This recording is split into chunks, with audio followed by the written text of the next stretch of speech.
All right, here's the setup. I'm hiding in my truck, and there's a girl. I wish so much that my loader was this cute girl that's driving now this 210 Komatsu PC 210, like a small excavator. So basically you show up here, now everything looks much better and much more organized. Yeah, I see she's driving that one. And basically they give you a piece of, you check in, you don't have to do 2 stops anymore like they used to. Like before, the way they used to do it is you check in at the gate when you enter, but that was just for security, and the guy was really strict about having already the Pennsylvania permit, and I'm in Carlisle, PA. And I remember a couple of times he refused entry because I couldn't produce my PA permit. It was not issued yet, right? But I thought I would load and just go down the block to Flying J and wait there, and the guy says no, you must have a PA permit. And then on the way in you had to stop at the actual loading office and get more paperwork. Actually, I bought 2 outrigger boards. Hold on, let me go grab them. Are those for me? Those for me?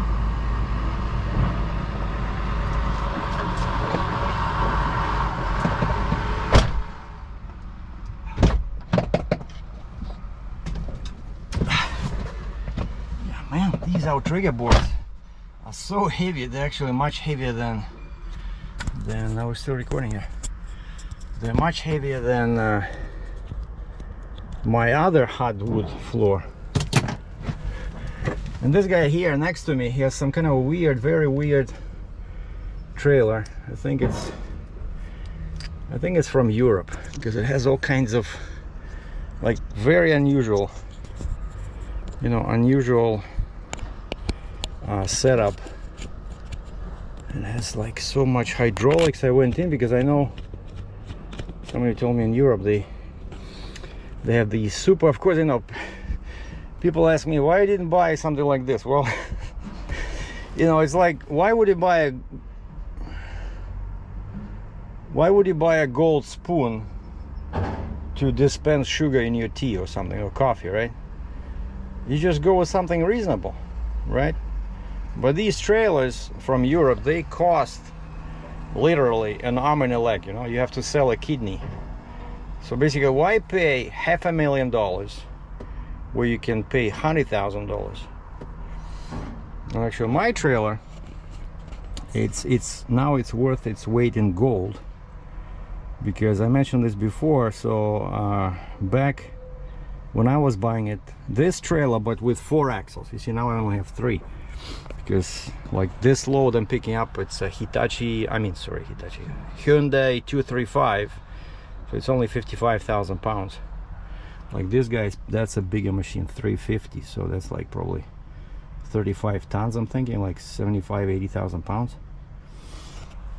Mine is just 55,000 pounds, which is perfect. That's why I got this load, because the machine, that weird machine I delivered to Brooklyn, right, was 50,000 pounds, more like 49.6, and now this one is 55.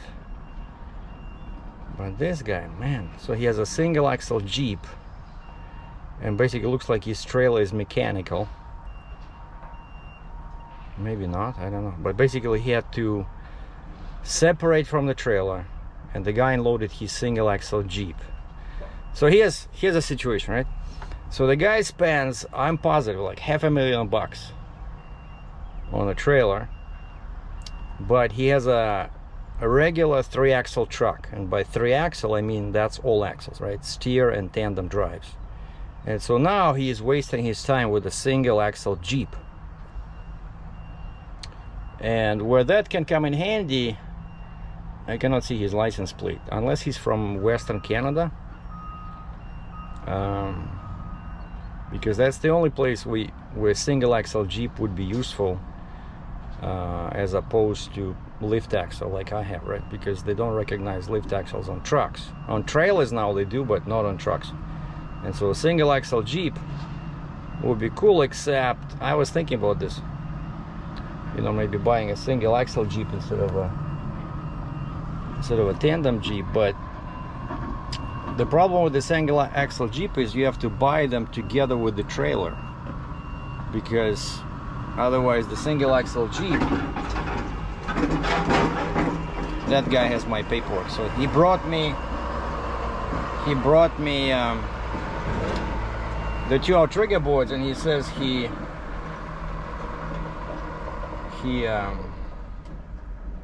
cut his hand, so he had to go and bandage his hand. And I'm gonna leave him these, you know, cheap boards from Home Depot, because they already, I used them like twice, right, with that shuttle wagon and with this McLean whatever machine, right, and they're already cracking up, you know. They cannot even take weight when it's right on them, you know. Okay, so now the guy is walking away. He has my machine. And this guy, yeah, so basically the thing with the single axle Jeep is, I hope you guys understand that the trailer goes on top of the fifth wheel of the single axle Jeep, because single axle Jeep doesn't have this shape, right, like where tandem Jeep has this neck and then it goes down, and so the fifth wheel is down there. And so when you hook up your trailer, nothing changes in your height, right, with the Jeep, without the Jeep, because they're all designed to work together. But actually, yeah, when I was buying that, I made sure that I told them the fifth wheel height should be what my trailer requires, which I think is 50 inches. And that's why sometimes you see people driving a trailer and it's like dragging on the ground, you know, because they bought a double drop trailer, and it's and their truck is usually too low, because if it's a regular drive-in truck, they're much lower than, you see, like me, if I hook up a regular drive-in trailer, the top will be at 13.10 as opposed to 13.6. So I'm like at least 4 inches taller than other trucks, at least my fifth wheel. But that's what I need for this stuff, because, you know, especially with a heavy load, this whole thing goes down, right? Anyway, so the guy went to find my machine, so I just need to flip down my ramps. And that beeping sound, that guy tries to back with that neck on top of his single axle Jeep.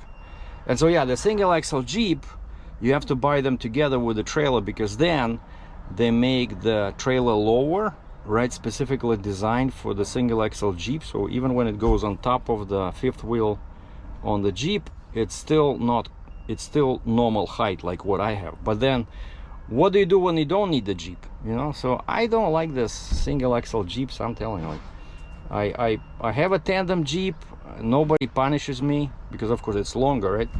But I mostly use it when I go to Western Canada.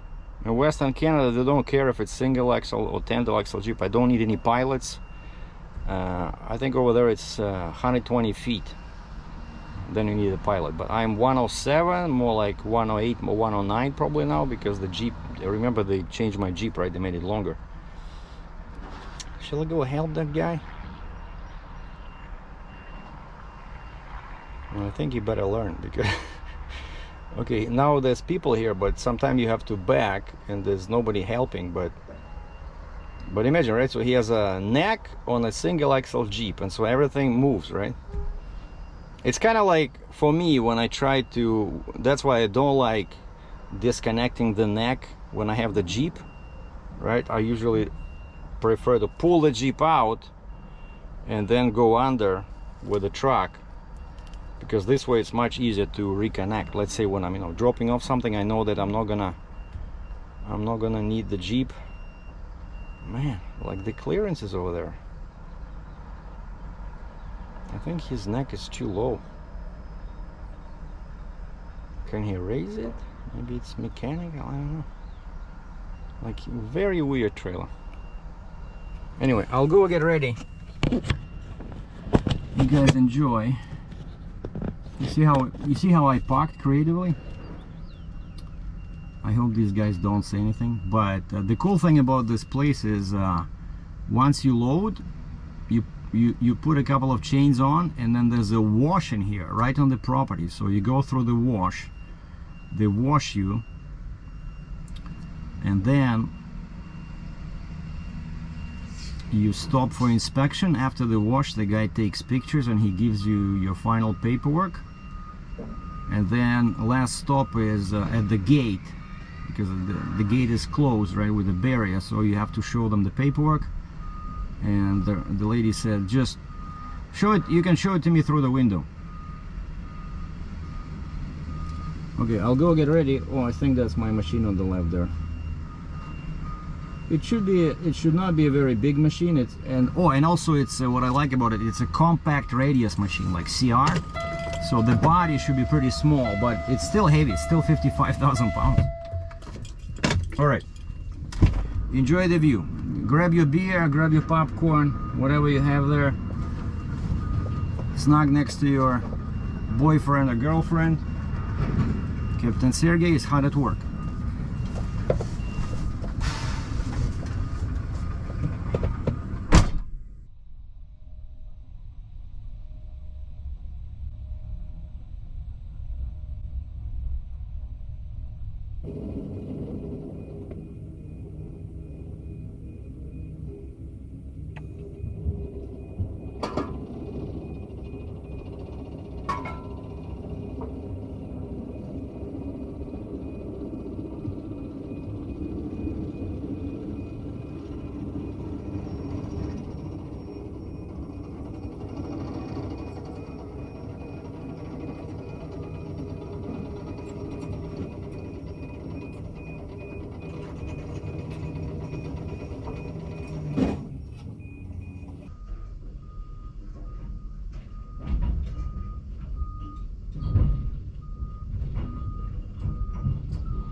Is on. Now we're lifting the trailer.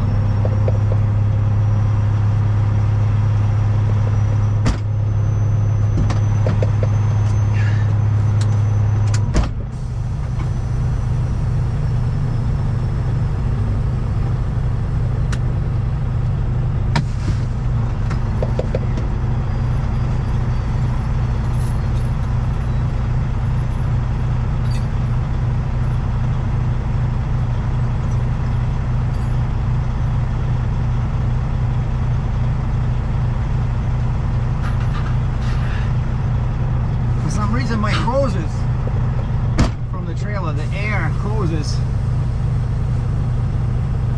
were on the plate where the neck goes down. That's not good.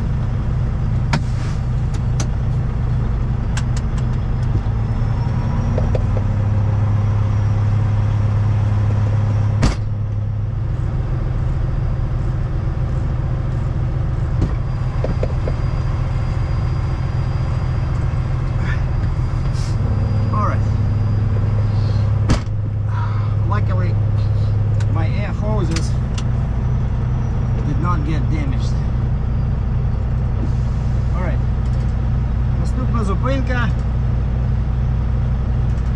Не знаю як по-українськи. Обмивалка. Don't know how it sounds in wash bay.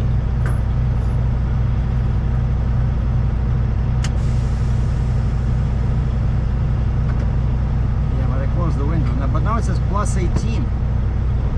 Plus 18 Celsius, which is totally crazy. Okay, did I covered the exhaust, all the mirrors are folded on the machine. We hooked up. The flags are in the front, I mean the signs in the front, signs in the back.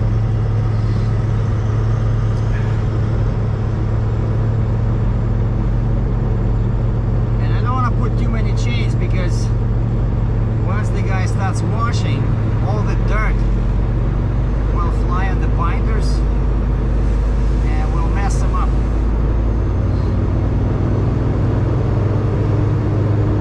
So I just put 4 chains. Of course it's not enough because it's only 2040. It's only good for 40,000 pounds. So I need, basically I just need another pair of chains.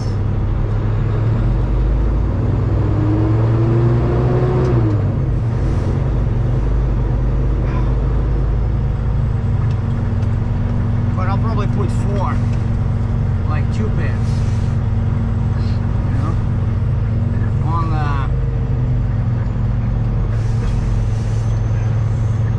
oh, but there's boards now there.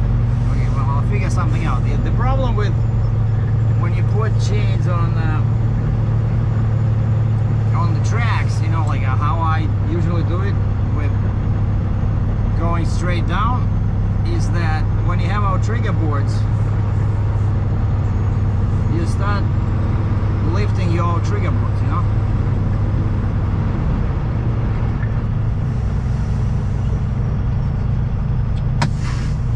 Alright. So now we lined up behind this cute Komatsu dozer. Oh! So the first guy is already done. That's good. And then we stop right at the exit from the wash bay, and that's where the a guy comes out. Like his office is right next to the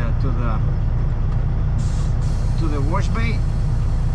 And once you come out, once you drive out of the wash, he comes with all the paperwork, because I have nothing. I gave one piece of paper they gave me. I give it to the loader, the guy in the forklift.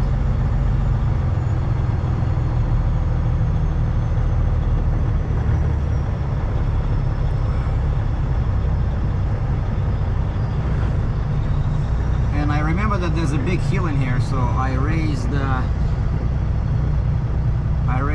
trailer pretty high. So that's another thing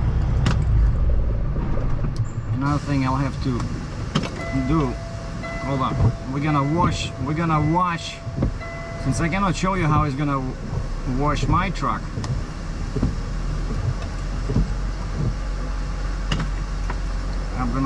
We're gonna look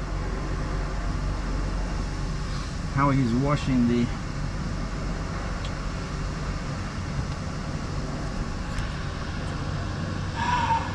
well, actually there's not much to see there, so meanwhile maybe let me tell you about my route. Man, I'm dying here in this sweater. Plus 18. So I got all my permits, right? But this time they have a totally different system. It's been a while since I've been here in Carlisle. Like that guy who was always complaining, like he would kick you out if you don't have the permits. That guy is gone, and now they have a large computer right there, right? Like I said, so all the paperwork is generated at the gatehouse. So they eliminated that shack stop. So before you had, basically it's much faster now.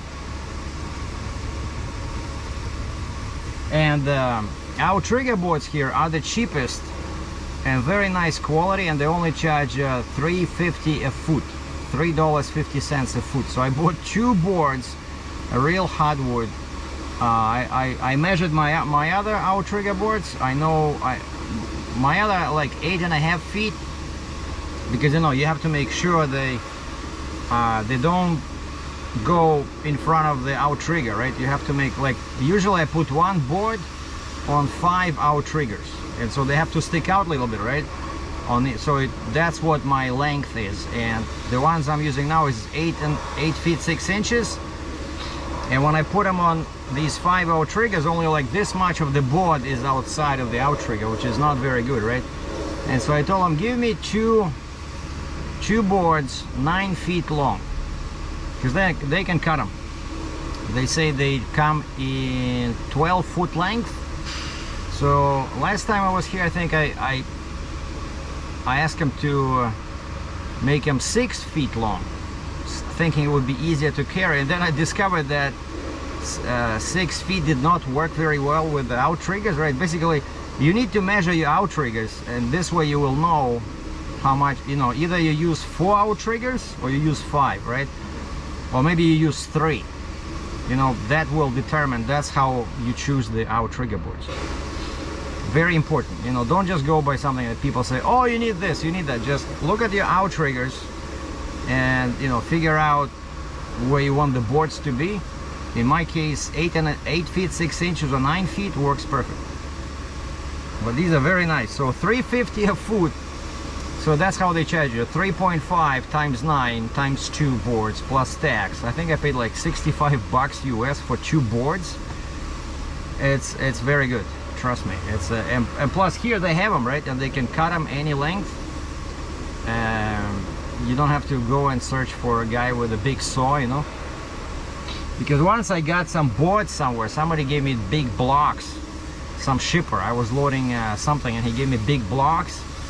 And they were like, I think 12 by 12, but they're very long and super heavy, and so I needed to cut them in half so that when I had the drop side rail, right, I needed them in case I have something that requires a flat surface. So I would use those 4 big blocks on each corner, right? So sometimes I miss that trail, a drop side rail. It would be definitely easier. Like, I don't know if you notice how the guy slammed the excavator here, even though it's only 55,000 pounds, but the ramps are so steep, you know, it still goes down, because they don't care, of course, right? They don't have time to go slowly. But on the drop side rail, the angle is much lower, right? Actually, it doesn't even have to be drop side rail. Like, even something like 18 inches loaded deck height would already be better, because my ramps are too steep, you know. And of course, the way out of here, way out of this situation, is to have 2 big blocks, maybe 6 by 6 or something, or even my 4 by 4 probably. But these 4 by 4s, they're not hardwood. You would just chew them, you know, after one loading. But you put them in front of the ramps, and that will create a lower angle. So I should definitely start doing that, because when he slams like that, what can happen is already happened once. It breaks the shocks, or in one case it just broke the bolt that was holding the shock. Like the stress was so, you know, big that the bolt just snapped. But that was a much bigger machine. But anyway, so this is my PA permit. I signed it, I think, because now PA wants you to sign permits just like Michigan. Yeah, okay, you see, I signed it. Page 4 at the bottom. And so I'm going my favorite route: 11, 81, 15. Not sure what 26 is, that's just BS. 22, and then 147, and then 180, and then 15. That's it. And so now once he washes me, I'm gonna go and just go down the road to the Flying J, finish chaining the machine, put my flags on. Actually, wait a second. my flags are on the neck, so I'm gonna put them on right away because I'll be going on the road. But it's only, I don't know, 300 meters, 900 feet to the truck stop. And it's not like I'm driving 60 miles an hour, so I should be okay. I actually have 5 chains. One is on the stick. So that counts as 20 pounds. So basically, if you count that one, then I have enough chains to hold 60,000 pounds. So, but I'm gonna add a couple more chains for sure. And then I need to do my customs. That's another thing I learned, is that never do your customs paperwork on the weekend, because I'm only crossing tomorrow. Because what's the point? Like, the border is too far.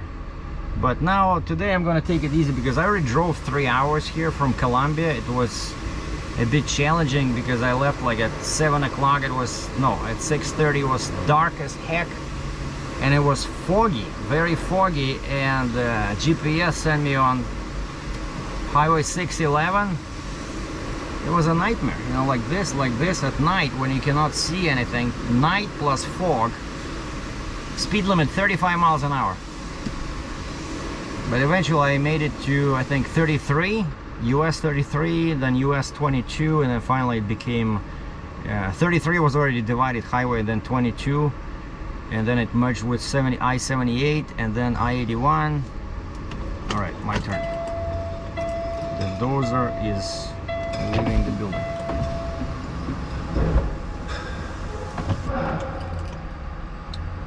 Oh, not yet. Ah, okay. I think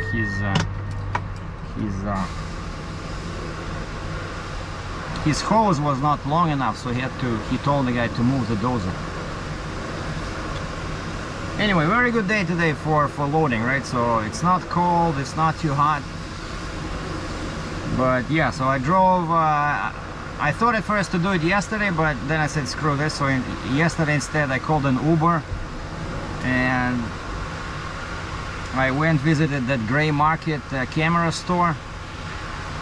I forgot the name of the town, but it was 50 miles away.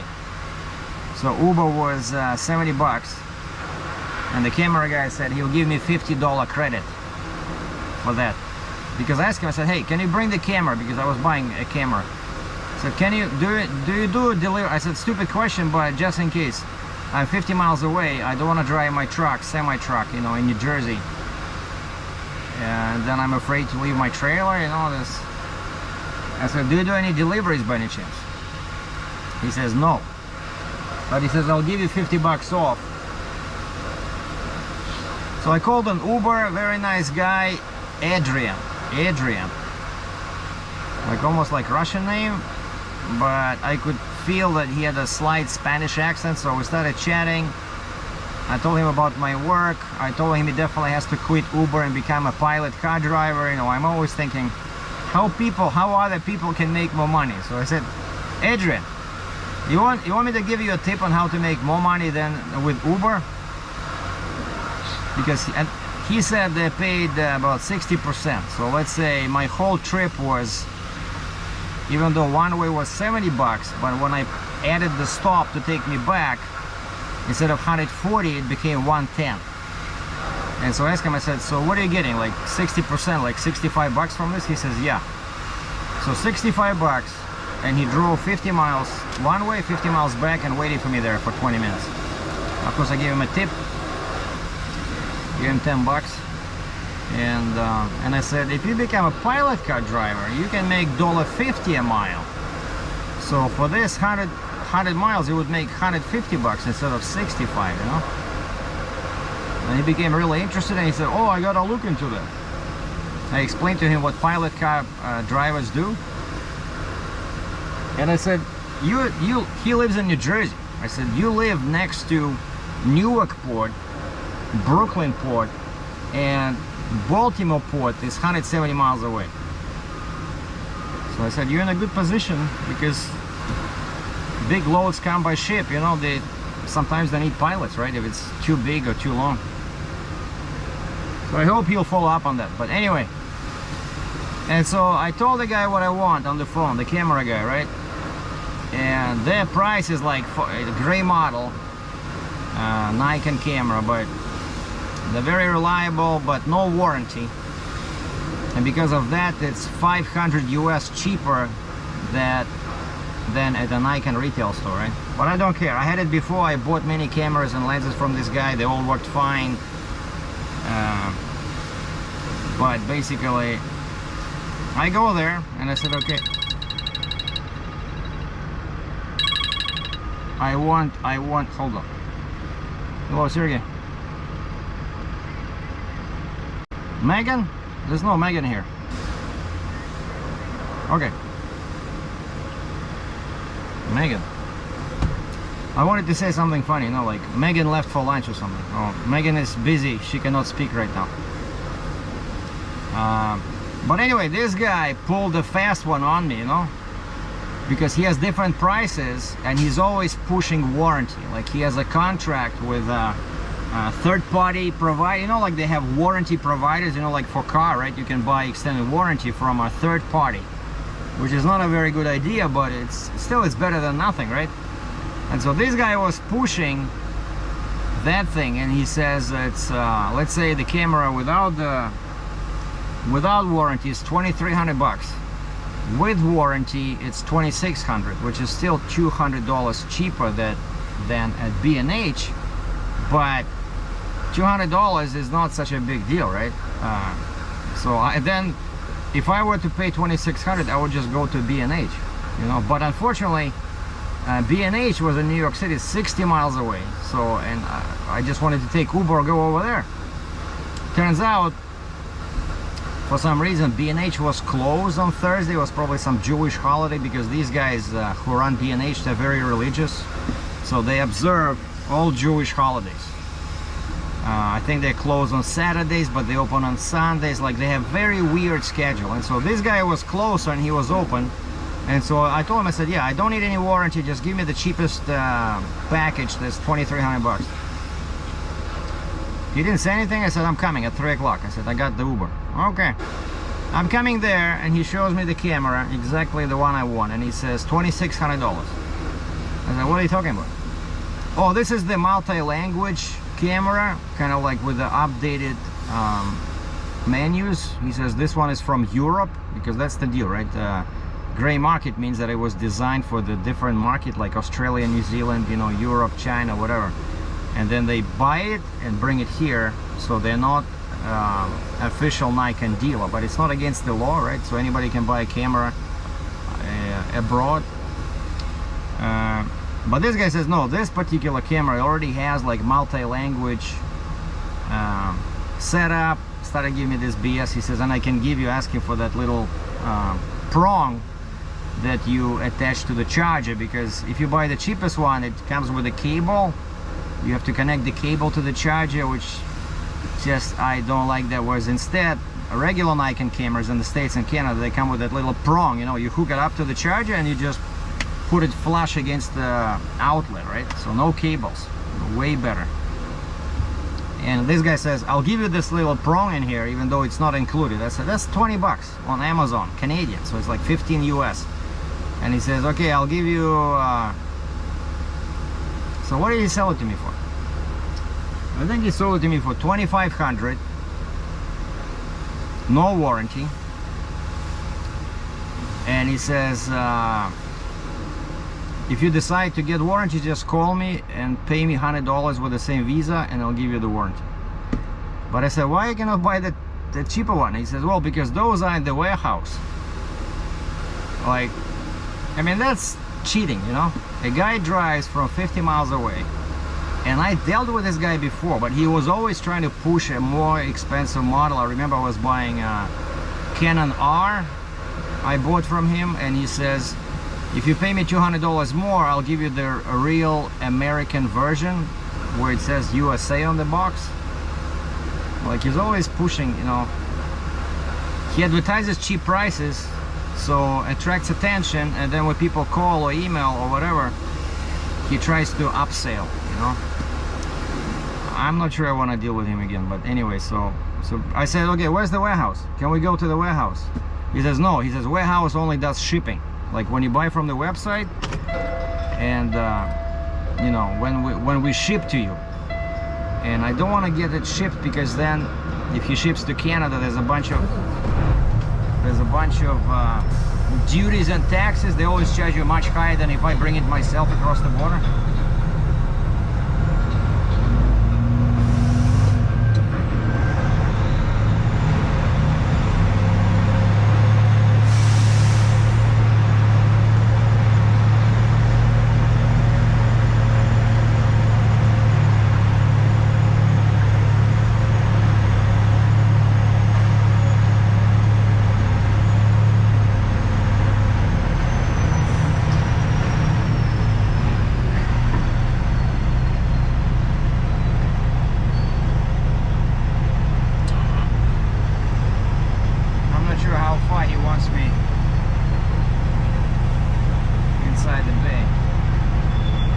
Okay, probably have like 20 emails now.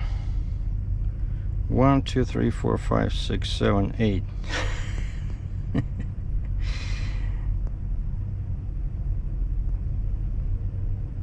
8 emails. What I gotta do is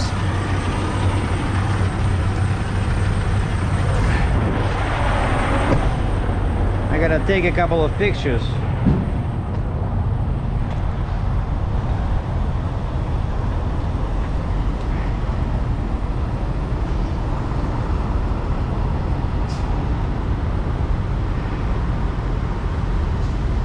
And I always try to get my name on the door. You see, that's why I was doing a couple of circles, because all these boards, there's so much mess everywhere. I was afraid there'd be some nails somewhere, you know?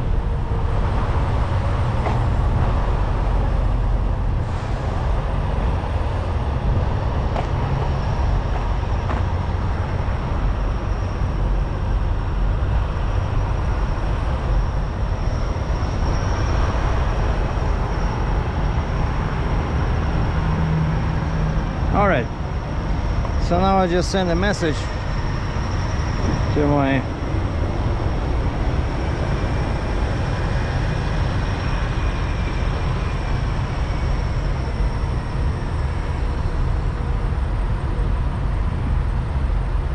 broker so that she knows what's going on. Loaded, left shipper. And now while she's enjoying those, I'm gonna fix my trailer, because of course I cannot drive with those straps and stuff like that.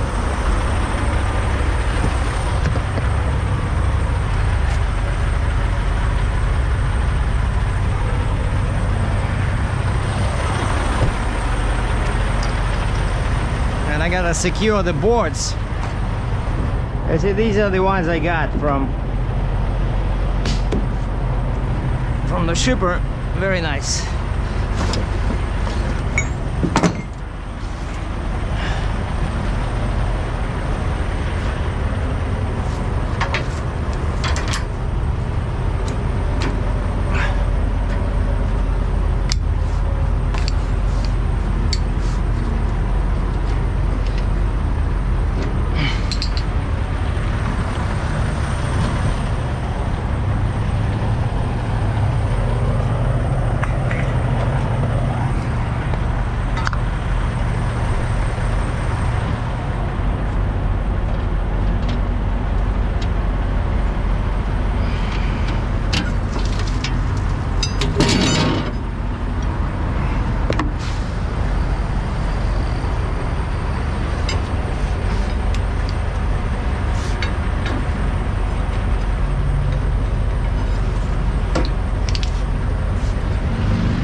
Alright, now what do we do with these? With these boards? Oh boy.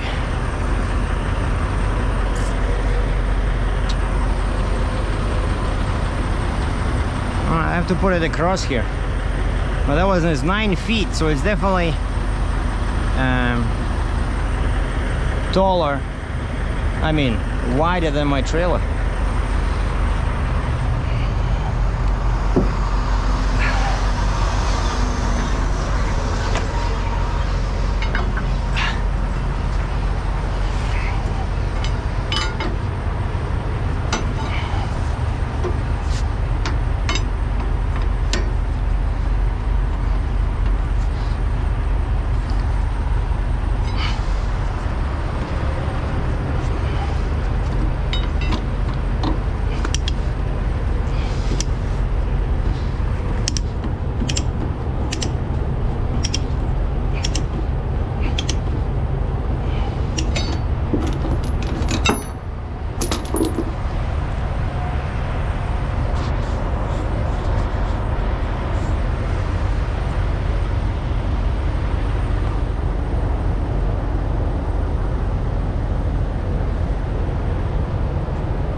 Alright, so we need 2 more chains.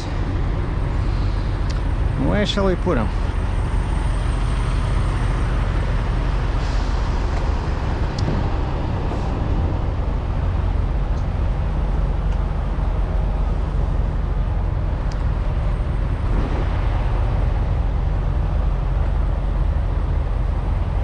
I think I'll have to do the same old trick here,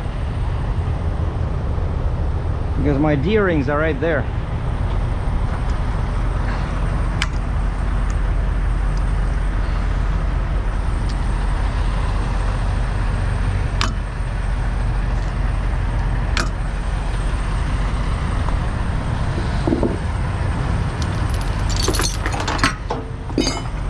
Let's see if the short chain will work.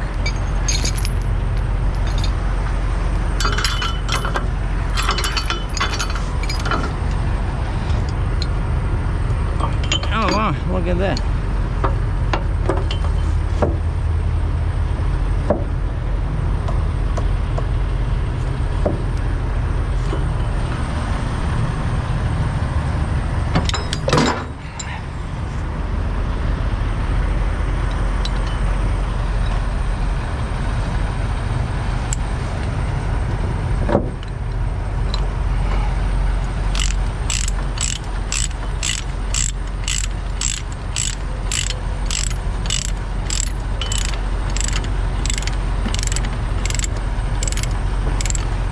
See what it's doing? It's raising the board, but it's pushing the board against the track, so actually it's good.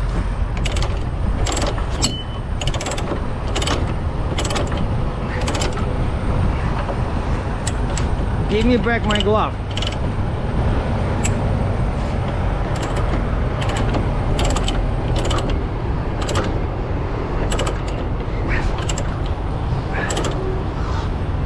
Okay, that's one.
one side has less thread left.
That's it. Now I feel much better. The problem with this is that, you see, I'm trying to avoid this because the wind will start, you see, that's why they all get torn, you know.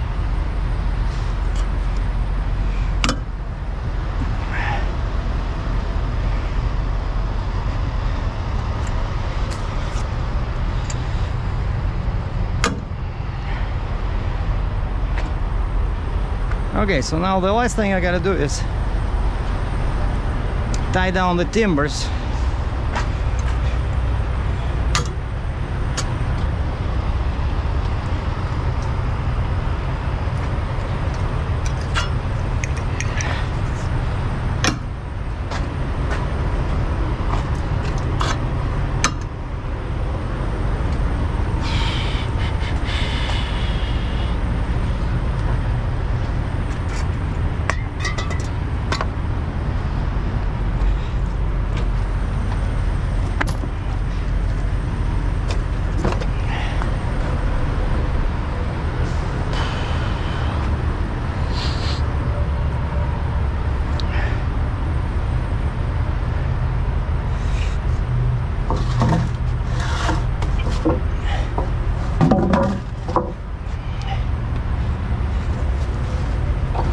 Sometimes it's timbers, you know, timbers. I mean, when you need them, right?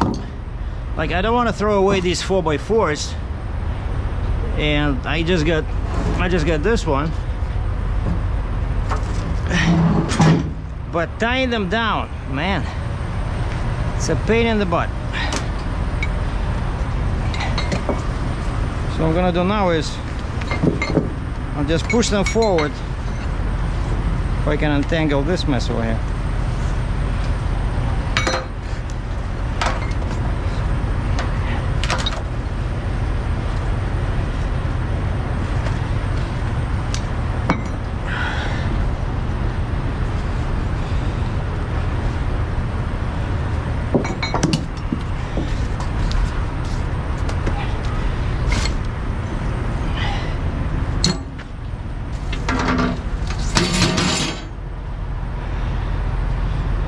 I'm not sure what to do with this one.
There's a chain there, so it should not move actually. But I'll be keeping an eye on them. I have one more strap.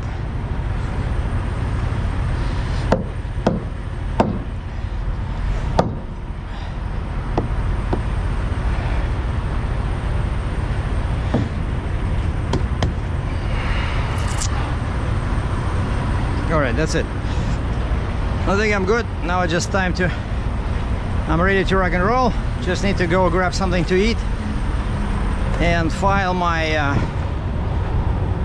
ACI for Canada. Like I said, it's a very bad idea to deal with your customs on the weekend.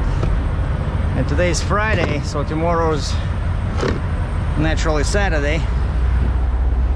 And it happened to me a couple of times because, oh man, because what happens is that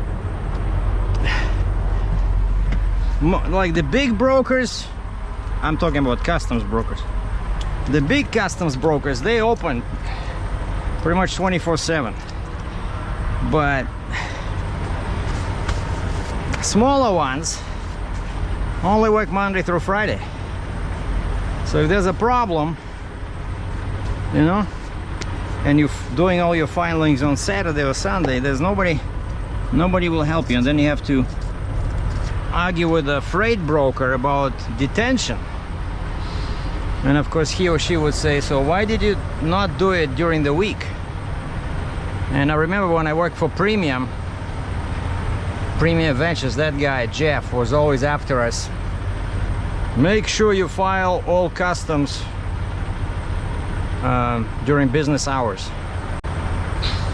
Anyway, that's it. I'm gonna keep this one short, no driving, just basically loading and securement. I'll do a driving video tomorrow, but today I only want to get to Dansville, New York, because this is a pretty short trip. It's only like 450 miles to where I'm going, near Barrie, Ontario, right? So my delivery is only Monday. So today I'm gonna drive 3 hours from here to Dansville, New York, shut down there. And then tomorrow I have until 12 o'clock noon to drive in New York. So I only need 2 hours to get to the border. So I should be okay. So I'm gonna cross tomorrow and probably shut down in Fort Erie for the weekend. You know, maybe take an Uber, go to Niagara Falls, test my new camera. Maybe just go to a hotel or something over there in Niagara Falls. We'll see. I know a couple where they have large parking lot, large enough for my truck. So anyway, that's it. Stay tuned, more to follow. Thanks for watching.